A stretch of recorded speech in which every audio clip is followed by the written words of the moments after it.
I hope you're ready because I am about to give you a really simple method that can change all your relationships, improve your relationships. Well, of course, nothing is ever truly magic. You have to be present and learn and invest yourself in it for it to work. But it's still a quite simple method that once you start mastering it, it's quite magical. So, how does it work?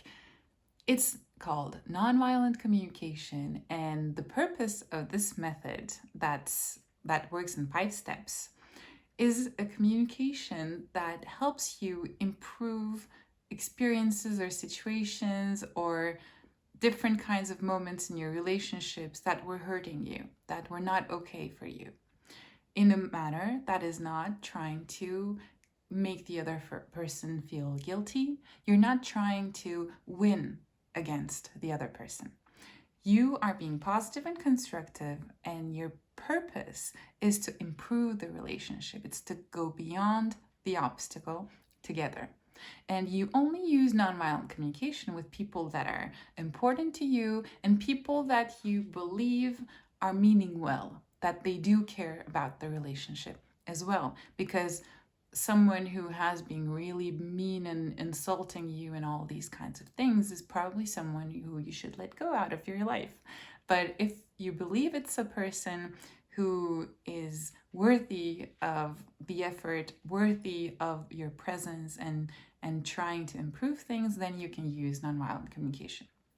So nonviolent communication is all about giving the keys to the other person of understanding why a given behavior on their part makes you feel in a specific negative way, explaining them why and what would be a better behavior in the future to avoid making you feel bad.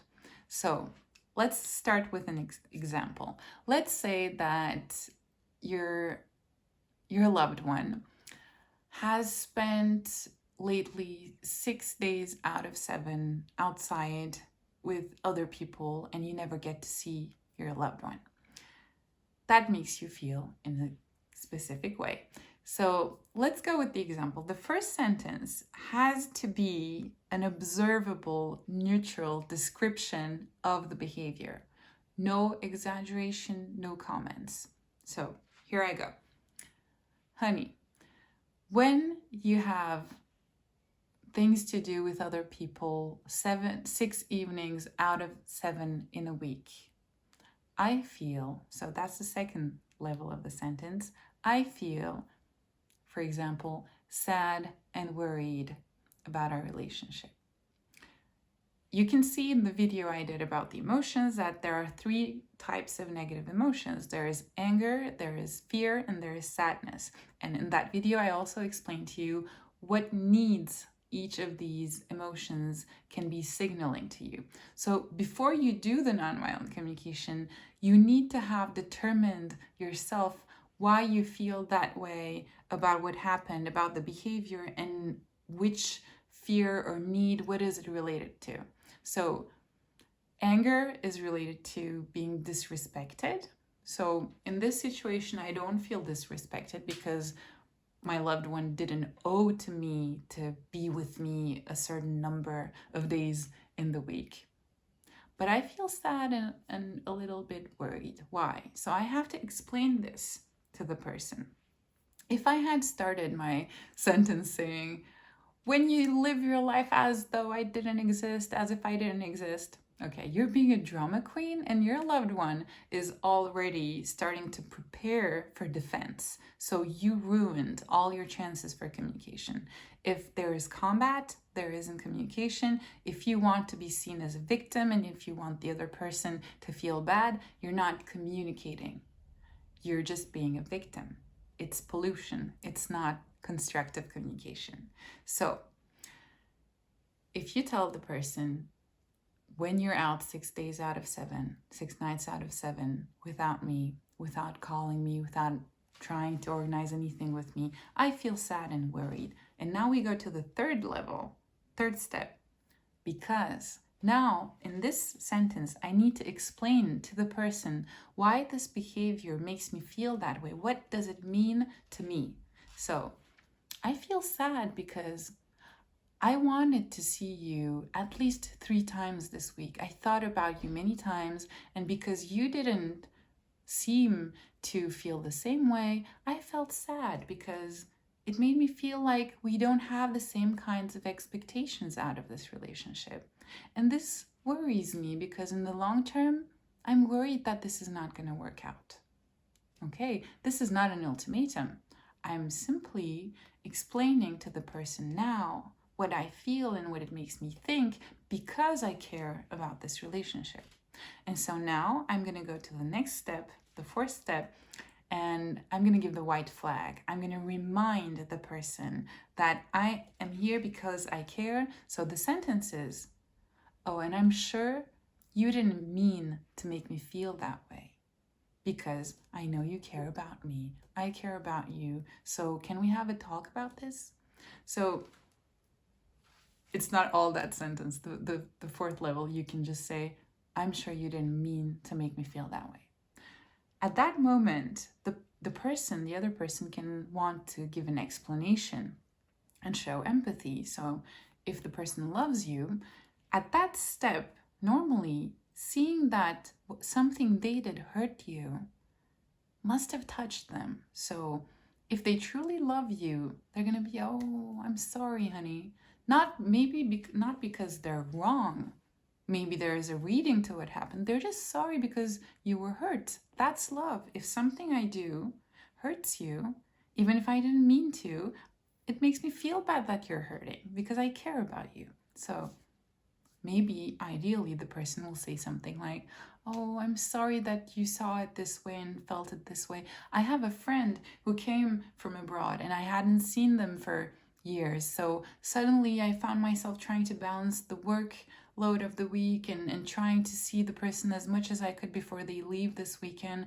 And in the meanwhile, I got caught up and I didn't think to talk to you, but I did think about you all the week and I missed you and I would love to do lots of things together next week. I'm sorry about this. Okay, this is an ideal response from someone who really cares, who had reasons and who didn't see what was going on.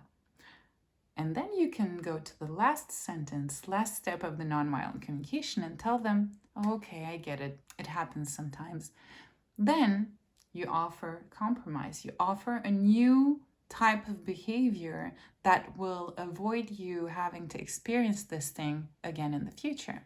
So you can have an offering and say, I understand. So in the future, when you know that a friend is going to come or when you know that something is going to make you be busy for the whole week, could you simply give me a heads up in advance so that I don't worry and I also maybe will do plans on my own during the week?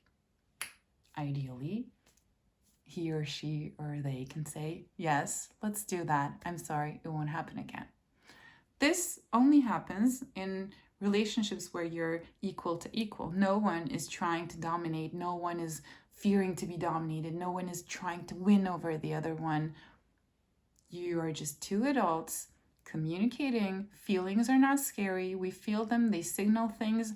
We see what we need. We communicate it to each other. And then we go on with our lives. We transcend the obstacles.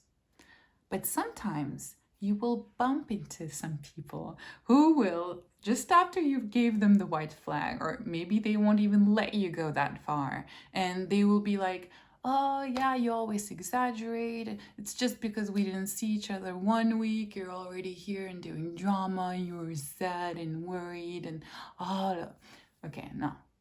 That's where you stop them immediately, because the effort you were doing right now was because you care about the person and you want things to get improved, but you were not asking for the authorization to feel the way you feel about something. You were expressing to the person that there's something that hurts you and that things need to change. So it's really important that you respect yourself and put that boundary to the other person. No.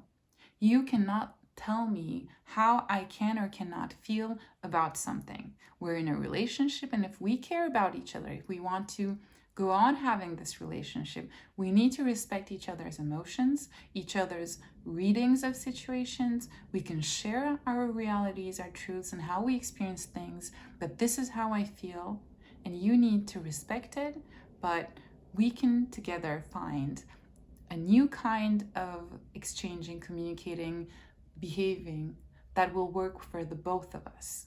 I am not trying to win over you. We can find a win-win that works for the both of us and that doesn't make anyone feel bad. But sometimes we're not in the present of constructive people, or maybe it's not the right time for our relationship, and life is organic. Relationships happen and they can break, and we're grown-ups, so we will feel our feelings, we can be sad about it, we can also get wounds, but we can heal and we can move on. So if someone doesn't respect your emotions, if they don't respect your needs and realities, then you have to take care of yourself and at some point put an end to the relationship that's becoming hurtful for you. But also, we're all works in progress and we're all learning these kinds of methods. So you can share it with your friends and loved ones and say, you see, we tend to do things like this, but I'm learning this and I'm going to try to communicate this way right from now on. And you can spread the knowledge. But the really, really important thing is for everyone to know that you mean well, that you want to be constructive, and that from now on you want to be equals to equals in your relationships, no dominations, no one winning over the other person, no need to be in self-defense against each other. Of course, I'm talking about the people that you know well, that are close to you. We don't know everyone, and trust is something that needs to be progressive, step by step. But in your close circles, you need to know that people will not mean to hurt you. So working on this method is really helpful to improve the qualities of our experiences in our relationships. So my advice, if you want to improve in this, is to do exercises. Try to remember a few memories of things that went wrong with people you care about, and sit down and try to go step by step and write down, when you did this.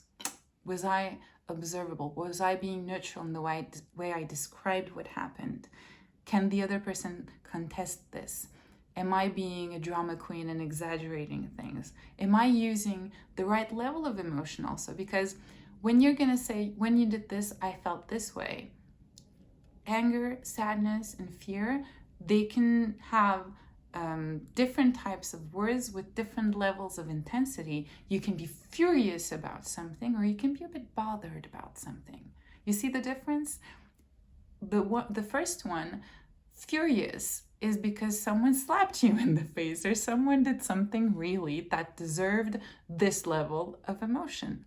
But if someone just took your place at a parking slot and you're furious about it, maybe you have other issues you have to work on. But normally, the way you feel needs to be proportionate to the behavior of the other person. So if you're sad or a little down, if you're scared or just a bit worried, make sure to pick the level of intensity in the emotions that fit the behavior that the other person did. Because if you exaggerate, that's an attack. That's violent communication also. So make sure to rehearse this, and you can only do this exercise well if you train yourself to listen to your emotions, if you train yourself in every situation to detect, what is it that I need? What happened? Why did I feel this way about it? Which need does it point at? Okay, and once you know how you feel, once you know what you need, then and only then can you let the other person know about what has to change and why and how you guys can do this. And then you can brainstorm together on finding a new path of behavior that will be okay for both of you. So try to remember a few things that went wrong. You can remember 3 scenarios, 4 scenarios, 10 if you want, and sit down and try to write down what you would have told that person what you could have told that person to try and find a way out that's constructive and positive for the two of you. And if you want to keep doing this, you can also watch TV, movies around yourself. You can watch Friends and try to figure out in that scene where Monica and Rachel were in a fight and try to think of, oh, okay, that's Rachel actually was sad about this thing, but she didn't tell Monica. So this is what she could have told her to improve the situation through nonviolent communication. So you can train yourself, and at the beginning, try using the basic steps that I'm sharing with you. And through time, once you will start becoming an artist of communication, then you can go freestyle a little bit, because you will know how to lose your ego in the communication and just give information in a nonviolent way. That's through training and time that's going to come. But in the meanwhile, or when something really intense just happened, bring space in the moment, maybe go have a walk, breathe, gather your thoughts, precise and clarify your intention and need, and then come and communicate. Choose the right moment. Choose the moment without intensity to repair the relationship, to move forward, to understand, clarify, and all of that. So that's all I can tell you for now in a short video. And if you want to think about this, talk about this, or do some work on this topic, you know where to find me. All the links are there. And in the meanwhile, take care and see you soon. Bye.